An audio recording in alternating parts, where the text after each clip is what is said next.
Child's play, dangerous. I'm Patrick Frazier at the Chrome Detention Center, where it appears the Cubans are coming. But is it all a shrewd trick by Castro to help Castro? We'll have the answer coming up. The games are the same, but the new director wants to change the way you think about Florida Lotto. I'm Glenna Milberg, and I'll have that story coming up.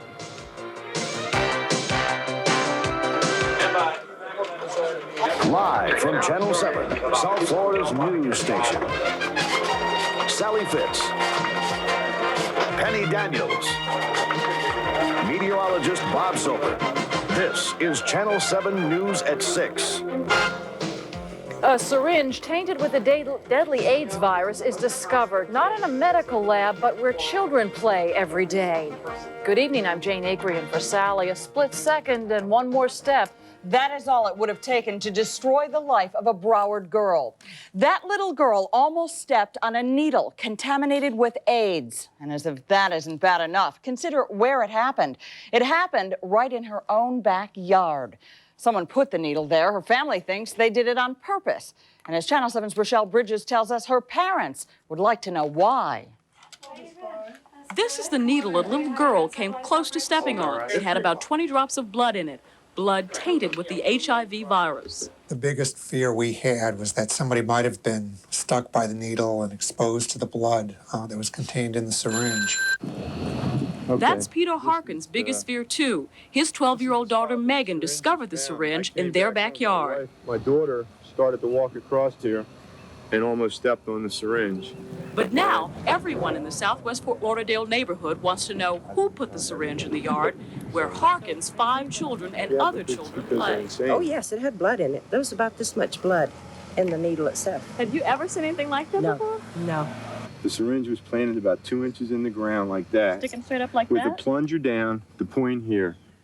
Because of the way it was placed, Harkins thinks it may have been put there deliberately. The circumstances don't matter. Right. The thing that I want to get across is I like for people to check their yards before they let their children out to play, look before they step down. As a parent, it must distress you greatly that you can't let your children come out here and play in their own yard. Well, we let them play, but we have to check the yard very thoroughly.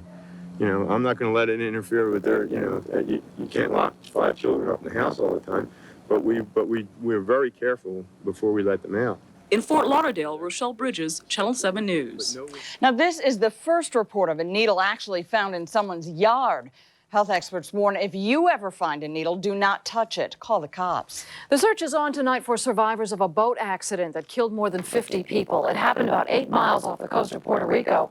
The Coast Guard says that's where a wooden boat loaded with Dominican refugees capsized. Channel 7's Rick Sanchez is at our update desk with the latest on that story. Rick?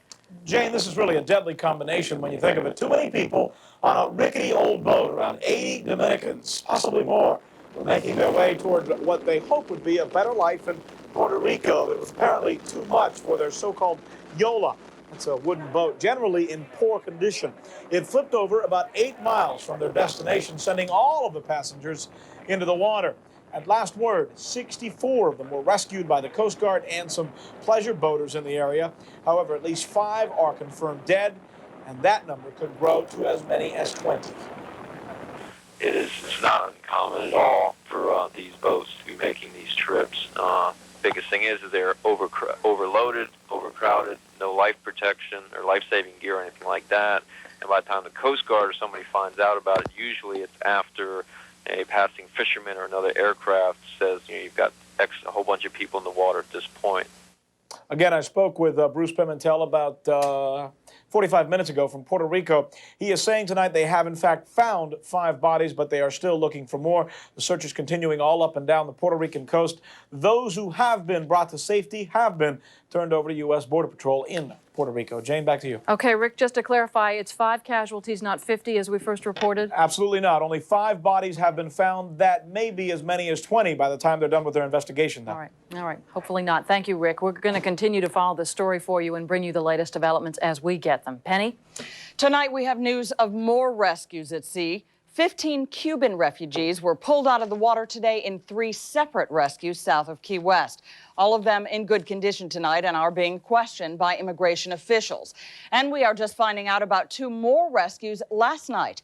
10 refugees spotted floating on a rubber raft in the Florida Straits about 60 miles south of Key West. 4 more refugees were rescued by the cruise ship Britannis, riding in a small boat 90 miles south of Key West. Those Cubans were brought into the Coast Guard base in Miami Beach, where they, too, are being questioned by immigration officials tonight. You may have noticed we've been telling you similar stories almost every day for weeks, and they will likely continue. Some experts think what we're seeing is a tide of refugees that could rival the Mariel boat lift. Today, Channel 7's Patrick Frazier had a rare opportunity to go into the Chrome Detention Center and talk with refugees there. Tonight, he has their story, along with a prediction for the months ahead. If a picture is worth 1,000 words, then this one tells the story of 11 million Cubans. Citizens so discouraged, so desperate, they risk death, paddling away in hand-built rafts just to escape their own country. Lazaro Ramos made that horrible journey last week. I was so afraid, he says, the waves, the sharks, but what Fidel has done, the dictatorship is so hard, people are even eating dirt. Hundreds of Cubans are boldly fleeing. The word being whispered, another boat lift with thousands more is possible. The whisperer, Fidel Castro. We have indications that the Cuban government is tacitly encouraging people to leave. Proof? It used to be illegal to fish off the coast of Cuba. Now everyone is being told, get in a boat, enjoy yourself. And the 9 Cuban Coast Guard cutters that used to drag defectors back, all but one have been dry docked. That Cubans by the thousands could be free to flee to America should delight most Cuban Americans, but it doesn't. That's because they feel the boat lift, if it comes, is nothing more than a trick by Castro to help Castro. He is snubbing his nose at the U.S. government and saying, well, if you're not going to let me do it openly, I'm still going to do it to you. I'm going to put another 125,000 people in your country, whether you like it or not. It's clear Fidel Castro is in deep trouble. Fidel Castro has crushed all hope in Cuba. Not only is there no food or no basic products, no gas, no electricity, there also is no future.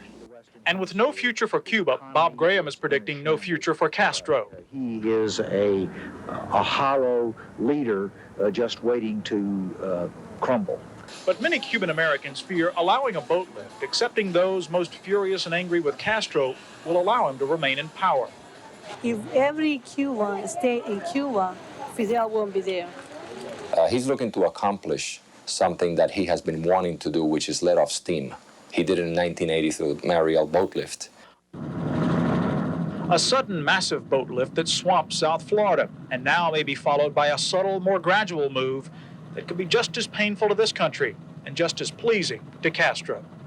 Patrick Frazier, Channel 7 News. One terrible side effect to Castro's encouraging people to flee, it is estimated 2 out of every 3 people who paddle away from Cuba die at sea. This is an incredible story from New York tonight. 3 children victimized by their own mother. The woman actually sold them for prostitution, and the youngest child is just 2 years old. The family lived in a mobile home on Long Island, but officials say it was no normal home. They say that 3 girls, 2, 4, and 6 years of age, were rented out as prostitutes by their mother. And police say she did it to support her drug habit. Neighbors say the father, who didn't live with the family, suspected something was wrong. A couple weeks ago, he had let me know he was concerned about his kids and something was going on. And he seemed very troubled and everything and very withdrawn. But he didn't tell me nothing, but I knew something was wrong. So far, 3 men have been arrested for having sex with those children. A murder-suicide in Texas has wiped out an entire family, including 4 children. 5 bodies were carried out of this small apartment. Police in Houston say the Vietnamese man lined up his 4 children in the dining room, took pictures of them, then shot the children in the head. One of the bullets went through the wall into another apartment. As gunshot come through the wall, it went underneath the television and just stopped. It scared me, and I picked up the slug, and I said, "Man, what's going on?" Well, police say the children jumped under a table, apparently trying to get away from their father. Detectives aren't sure what provoked the man to start shooting, but they say he did leave behind a note in Vietnamese. They're having that message translated. Drivers on the MacArthur Causeway in Miami came to the rescue of a man who drove into Biscayne Bay late this afternoon. Miami Beach police say the 49-year-old man was heading west on the causeway when he lost control of his car and just splashed into the bay. But other people who saw the accident jumped in the water and helped pull the man out. Right now, he's in stable condition at South Shore Hospital. The accident held up traffic for a while, but everything is moving smoothly now. A breaking story right now involving a rescue in Fort Lauderdale. A house has been struck by lightning, and a young boy is being called a hero tonight. John Turchin is live on the scene joining us now. John? Jane, to set the scene first, we're a few blocks north of Sunrise Boulevard in northwest Fort Lauderdale. Fortunately, no one has been hurt. Now, if you take a look over my shoulder, you can see where the lightning struck. It was a single bolt that hit this home. And as you're seeing now, that is the bedroom, the corner bedroom that was hit most. There was quite a bit of damage inside. We'll show you that in just a moment. The real story here, however, is this 13-year-old boy that you speak of who was in the room when the lightning struck. Now, you're going to see some video of him. This is your hero here, Daryl Ross. As you can see, he's not like most other kids his age. He has cerebral palsy, but as you'll hear in just a few moments, that doesn't seem to affect his ability to understand what's going on and to react. Without hesitation, he warned his grandmother and great aunt, who you saw just a few moments ago hugging, to get out of the house quickly, just in time, as we see, because the house went up into an inferno. He come running down the room where we was and said, "Fire, man, fire, fire, fire," like that. I said, "What?" And I run back there in the room.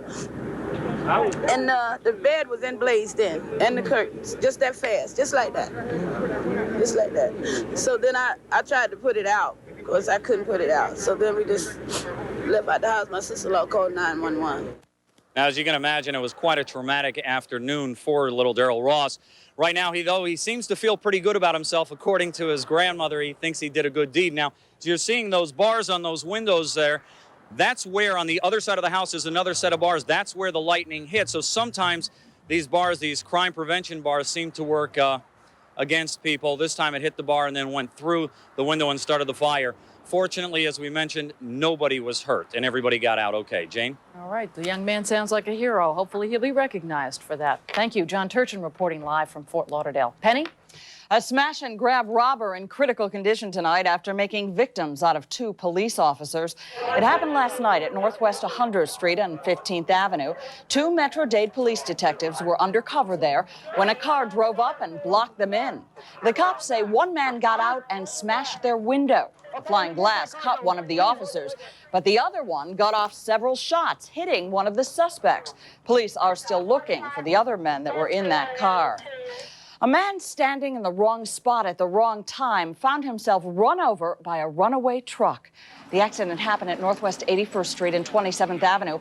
Apparently, the driver left the truck in gear while trying to fix the engine. He fixed it all right.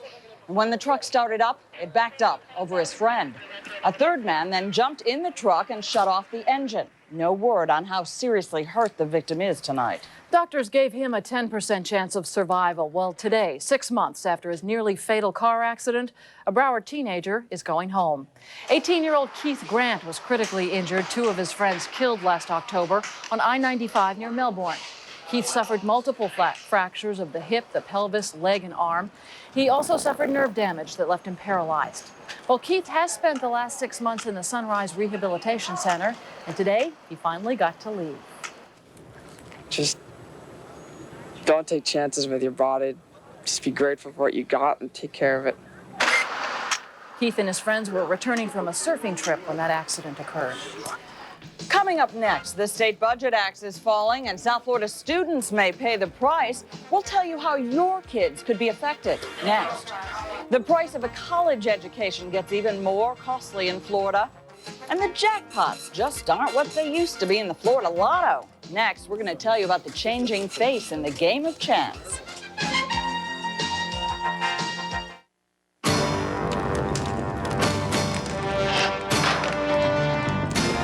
The hotter the fire and the harder the blows, the stronger the metal becomes. The It's that kind of hard work and perseverance that's forged Great Western Bank into one of the strongest financial institutions in the nation. For over 100 years now, Great Western's been steadfast in their effort to provide a safe, secure place for your money. And all that sweat and skill has paid off. They've come through tougher and stronger than ever. But isn't that the kind of outfit that you want taking care of your finances? Your savings, your checking account, home loans, everything. Because when it comes to a solid, dependable bank, they just don't make them like Great Western anymore. No wonder they can say, we'll always be there. According to experts, in most areas of the United States, there are just two kinds of homes. Those that have termites and those that are going to have termites. Each year, termites invade over 2 million homes, causing an estimated $1 billion in property damage. Will your home be next? Call Terminix. Terminix stops termites. We guarantee it. No ifs, ands, or bugs.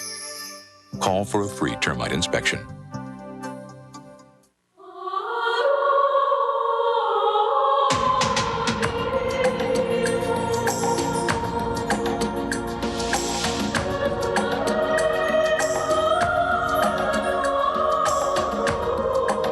Where do you find all this? If you said the Bahamas, you're not only right, you're close. For a free guide to the Bahamas, call 1-800-8-BAHAMAS or see your travel agent. If your child goes to a Dade County school, you will be soon getting some bad budget news in the mail. The state legislature is deciding whether or not to cut the Dade school budget by $158 million. If that happens, some specialized programs could get cut, and hundreds of teaching jobs could be eliminated. Dade school officials are sending letters out to all parents, alerting them to the situation and asking them to appeal to their lawmakers to avoid the cuts. Coming up at 6:30, we're going to have a closer look at which programs are involved and how your child could be affected. And tuition at state universities is going up. State lawmakers today agreed to hike tuition rates for state residents by 15%. That means the average university student will pay $126 more per year for their classes. Out-of-state residents will pay an extra 25%. The increase takes effect at the start of the next academic year. The Florida lottery is supposed to benefit education. That's how it was sold to us. And you may have noticed the hype surrounding the lottery is reflecting that fact more than it used to. As Governor Lawton Chiles promised, he is shifting the focus of the games now. But as Channel 7's Glenna Milberg reports, the big bucks are still the big draw.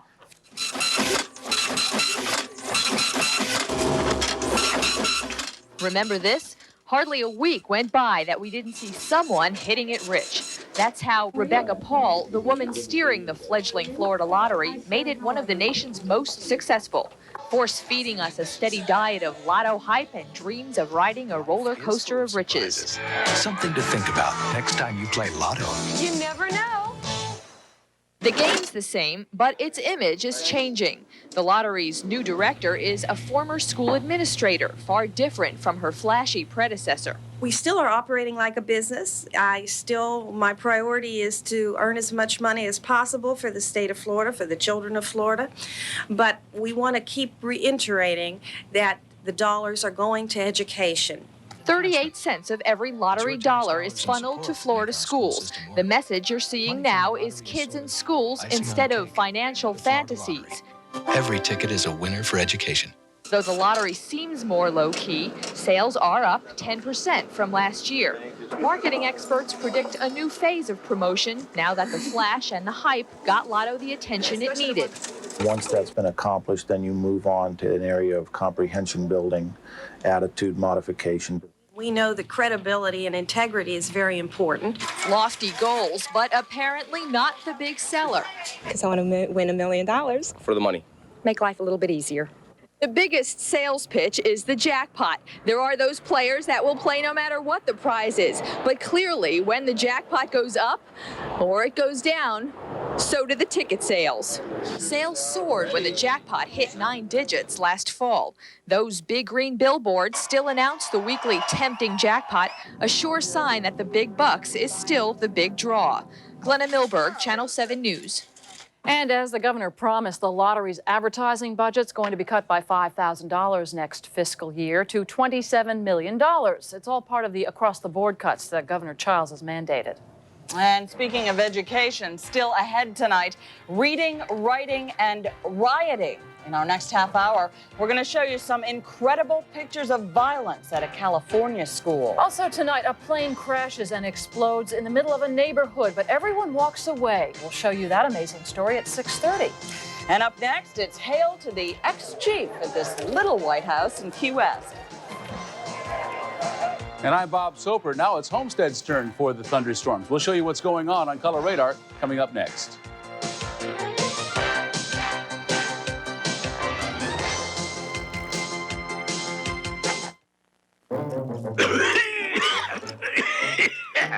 You sound terrible. About time you noticed. I feel sluggish. My injectors, they're all clogged. I'll give you a detergent gas. Just give me the good stuff. Listen to your engine. Amoco Ultimate cleans clogged fuel injectors in one tankful. You give me quality, I give you performance. Amoco Ultimate, your car knows. Now you do too. Oh, by the way, I know. Take one tankful and call me in the morning.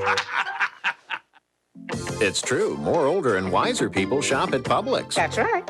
Because you don't get older being foolish. I wasn't born yesterday, honey, and I know good produce when I see it. Nobody's going to tell me different. That's why I shop at Publix. The best produce, the best service, and the best values. Compare our price on Thompson seedless grapes, just 97 cents a pound. Get it all together. I'll buy that. With Publix.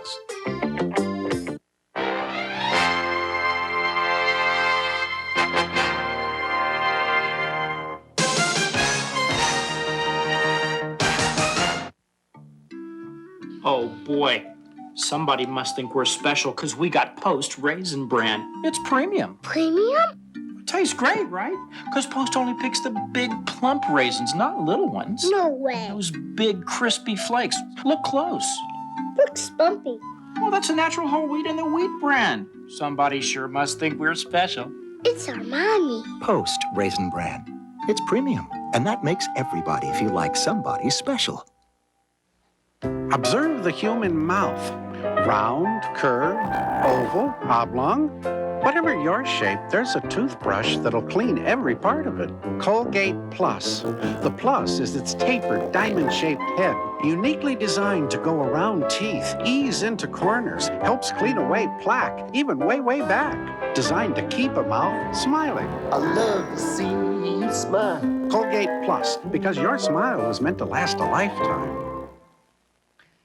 Some great food, some great music in Fort Lauderdale this weekend. Right. Once again, another festival, and this one's a doozy. Downtown Festival of the Arts at Bouvier Park, and it's going on right now through Sunday. They're going to have people, 225 artists from as far away as California. There's the food.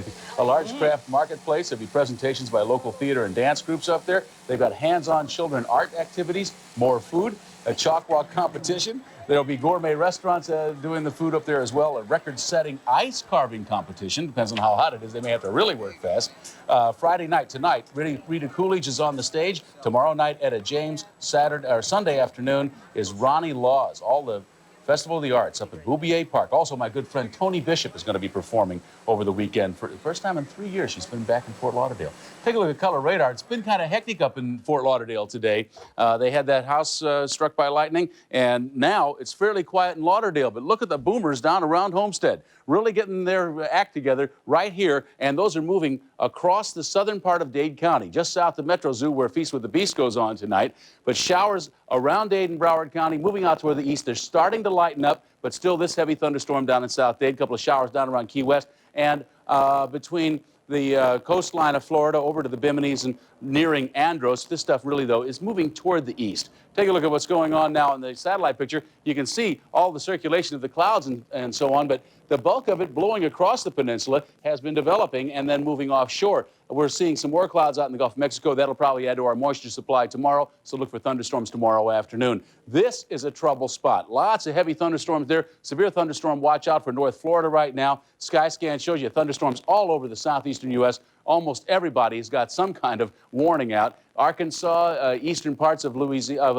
Texas and into Louisiana, they have had tennis ball and golf ball size hail today, all the way over into South and North Carolina. Some large hail. Out around the Dakotas into Wyoming and Montana, they picked up some more snow during the day today. Now, across the nation tonight and tomorrow, we're going to see most of the snow stretching over just in a narrow band from the eastern Great Lakes on up along the western part of New England and then on up into Canada. Rain showers in the eastern part of New England, down along the east coast. Some of that will be thunderstorms in the southeast, and we'll get hours in the afternoon, widely scattered. There'll be some showers over West Texas and also out around Nevada, California, and southern Oregon. The middle of the nation is going to be quiet.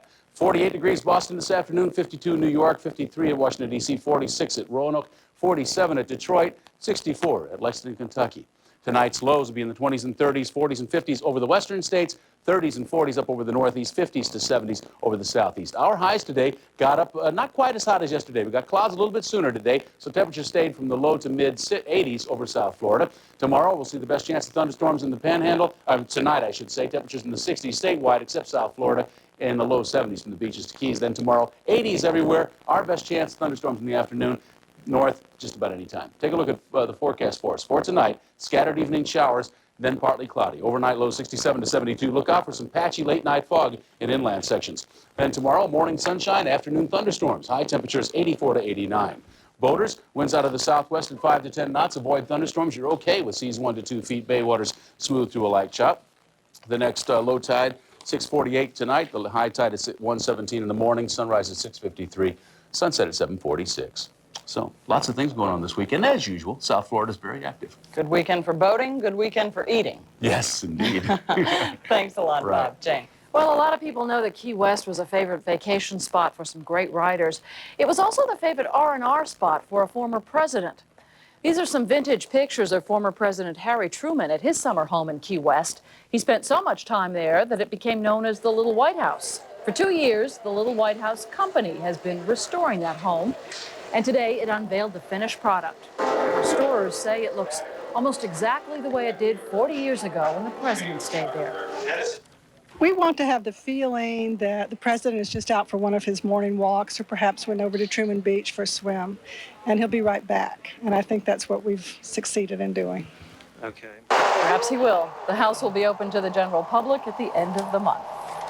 Really looks beautiful. Worth seeing, I think. Coming up next, a warship drops anchor right here in South Florida. Also tonight, a lesson in violence at a California school as a riot erupts. We'll have that story tonight at 6:30. Plus, a father opens fire on his family, and tonight his 4 kids are dead. We're going to have that story in our next half hour.